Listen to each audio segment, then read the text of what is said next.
Good morning everyone. আজকে হচ্ছে সোমবার আর একটা নতুন ব্র্যান্ড নিউ ব্লগ নিয়ে তোমাদের সামনে চলে এলাম। সপ্তাহের প্রথম দিন আর আজকের ওয়েদারটা দেখো, জাস্ট ফাটাফাটি, তাই না? তো আজকে তো বৃষ্টি হওয়ার চান্সেস আছে। আর সকাল সকাল আমি চলে এসেছি, এখন বাজে হচ্ছে প্রায় 5:30। ভাবছো ভোর 5:30টার সময় আমি কিসের জন্য উঠেছি?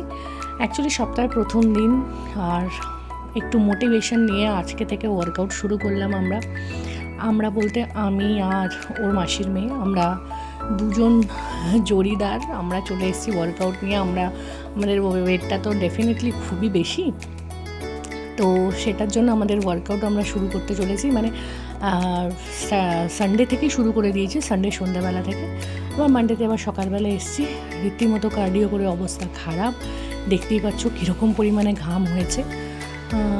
দেখা যাক এই মোটিভেশনটা কতদিন থাকে, কারণ থাইরয়েডের জন্য আমার ফেস কাটিং পুরো চেঞ্জ হয়ে গেছে। দেখে বুঝতেই পারছো কীরকম ওভারওয়েট হয়ে গেছি, তার মধ্যে চুল পড়ছে, মানে যা তা অবস্থা। বুঝতেই পারছো আমাকে দেখে চুল কত কমে গেছে, আর এত হেয়ার ফল হচ্ছে, তার মধ্যে সেরকম হু হু করে ওয়েট গেইন করছি।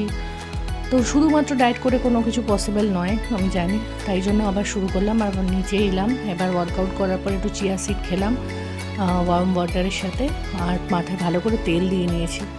রান্নাঘরে দেখছো গুচ্ছের কাজ পড়ে রয়েছে, আজকে মানডে নিরামিষ, তাই জন্য রান্নাও করতে হবে।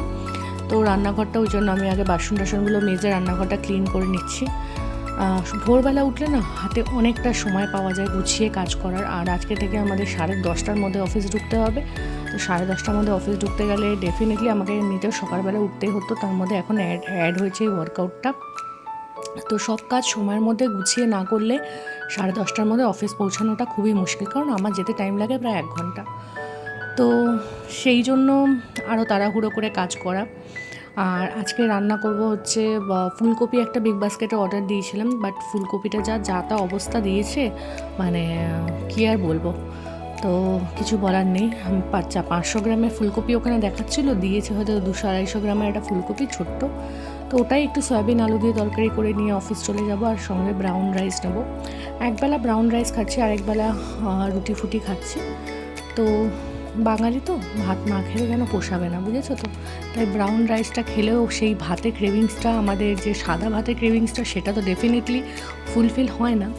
তবু যাই হোক, ভাত খাচ্ছি, এটাই অনেক বেশি সান্ত্বনা। আর কি করা যাবে। আর সকালবেলা বিছানাটা গুছিয়ে নিচ্ছি।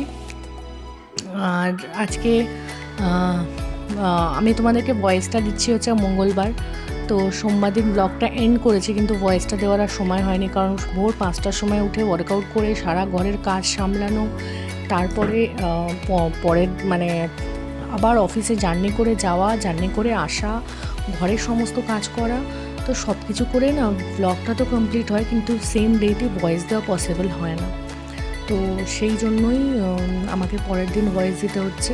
আজকে মঙ্গলবার, তো আজকে অফিস যাইনি আমি, ওই জন্য আরও ঘরে বসে আমি ভয়েসটা দিচ্ছি। অফিস যাইনি এই রিজনেই, ওয়ার্কআউট করে এমনিতে পুরো বডিতে পেন, তার মধ্যে আমার থাইরয়েডের জন্য পিরিয়ডসটাও হচ্ছে না। পিরিয়ডস অনেক ডিলে, প্রায় 10 দিন ডিলে হয়ে গেছে। তো পেটে কনস্ট্যান্ট একটা পেইন হচ্ছে, মানে পিরিয়ডস হবে যেরকম পেইন হয় এরকম পেইন হচ্ছে, বাট পিরিয়ডসটা হচ্ছে না। এত প্রবলেম হচ্ছে এই থাইরয়েড নিয়ে আমার, মানে জীবনটা যেন জ্বালা যন্ত্রণায় ভরে গেছে আমার। এমন কিছু বেশি নয় রেঞ্জ থাইরয়েডের, কিন্তু প্রবলেমগুলো হেলথে অনেক বেশি এফেক্ট করছে।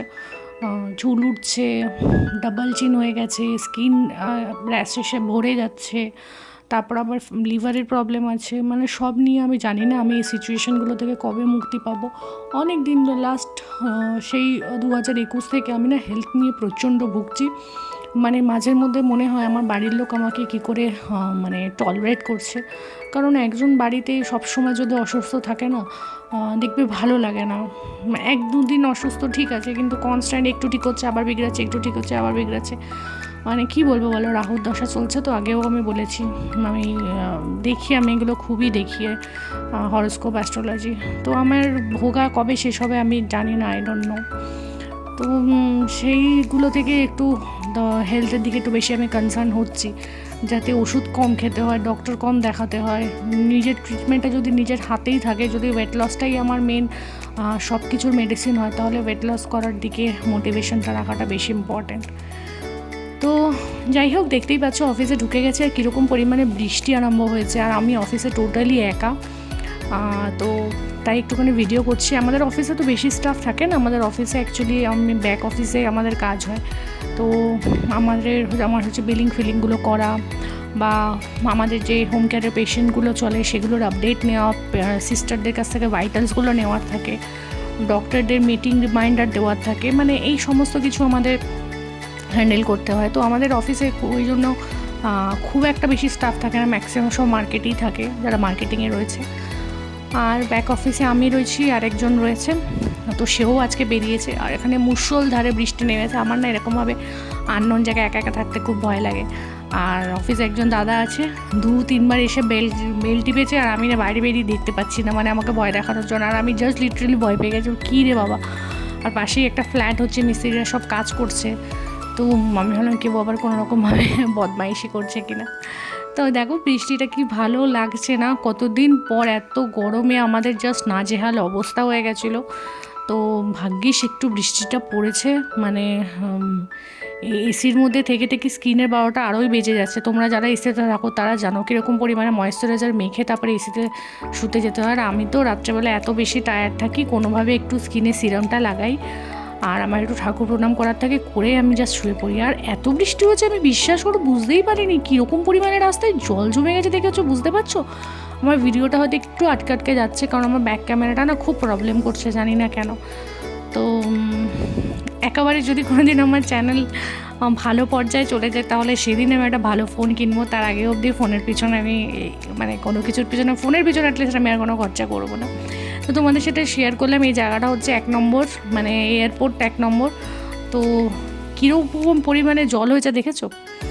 আর এখানে তো আমি যখন অটোটা ধরতে এসেছি, মানে আমাদের নারায়ণপুর আসার জন্য, 1 নম্বরে দেখো কীরকম পরিমাণে জল। মানে এই জায়গায় অটো স্ট্যান্ডটা থাকে, বুঝলে? এই জায়গাটা যেন সমুদ্র হয়ে গেছে। আমি জাস্ট লিটারেলি অবাক হয়ে গেছি। এরকম মানে অফিসে থেকে ভাবছি এত বৃষ্টি হয়েছে, এতক্ষণ তো বৃষ্টি হয়নি, যেটুকু বৃষ্টি হচ্ছে তার মানে সলিড বৃষ্টি হয়েছে, বুঝলে? তো আমি জানি না তোমরা জানিও তোমাদের ওদিকে বৃষ্টি হয়েছে কিনা। আমি সোমবারের কথা বলছি, মানে 20 তারিখের কথা বলছি। তোমাদের ওদিকে বৃষ্টি হয়েছে কিনা ডেফিনেটলি কমেন্ট করে জানিও। আর মানে তোমরা কোথা থেকে কমেন্ট করছো সেটা জানিও। আর আমার চ্যানেলটা না একটু একটু করে সাবস্ক্রাইবার বাড়ছে, একটু একটু করে ভিউজ বাড়ছে, সেটাও সম্পূর্ণ তোমাদের সাপোর্টের জন্য, তোমাদের ভালোবাসার জন্য। এইভাবে সাপোর্ট করে যেও, এইভাবে ভালোবেসে যেও। আর এখানে বাড়িতে এসে আমি ডিনার করে নিয়েছি, একটুখানি চা খেয়েছিলাম, সেগুলো তোমাদের সাথে শেয়ার করিনি। রাত্রেবেলা একটু ডিনার করলাম, 2টো রুটি আর একটু আলুর তরকারি। আর ও সোমবার দিন আমি একটু ডিনারটা তাড়াতাড়ি করে নিই, কারণ ওর জন্য আর ওয়েট করি না, কারণ ও পুজো করে অনেক রাত অবধি। তো সোমবার যেহেতু বাবার পুজো করে অনেক রাত অবধি, সেই জন্য ওর জন্য আর ওয়েট করি না। ওর জন্য ওয়েট করলে অনেক বকাবকি করা, সকালে উঠে যেহেতু ওয়ার্কআউট করতে হবে, তো সেই জন্য এখন আমি রীতিমতো যত তাড়াতাড়ি সম্ভব খেয়ে দিয়ে শুয়ে পড়ি। তো এটাই হচ্ছে আজকে ব্লগ। তোমরা একটু প্লিজ জানিও আমার ব্লগ কেমন লাগছে তোমাদের। তোমরা যারা আমার রেগুলার ব্লগ দেখো, একটু কমেন্ট করলে আমার মনে হয় না খুব একটা কষ্ট হবে, তাই না? তোমরা যদি ব্লগ দেখতে পারো, একটা কমেন্ট করেও জানিও আমার ব্লগ কেমন লাগছে। কিছু যদি রেকটিফাই করার হয় ডেফিনেটলি রেকটিফাই করবো। আর আমার দেখো যথারীতি স্কিন কেয়ার ডান হয়ে গেছে। তো চলো ব্লগটা আজকে এখানে করছি। Tata, good night.